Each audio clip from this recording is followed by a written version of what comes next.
ডেস্টিনির মতো একজন পরীক্ষিত বাটপার বাংলাদেশের রাজনৈতিক দলের নিবন্ধন পায়,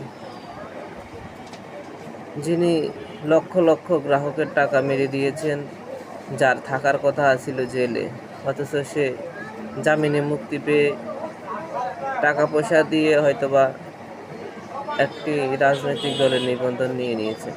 অথচ যারা রাজপথে ছিল তারা নিবন্ধন পাচ্ছে না।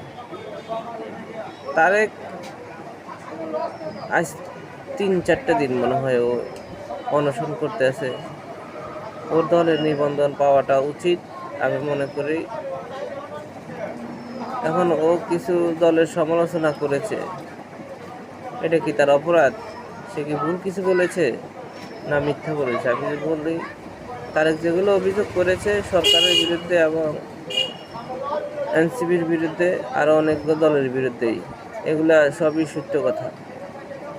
যাই হোক, আমরা তারেকের পক্ষে আছি। ধন্যবাদ সবাইকে।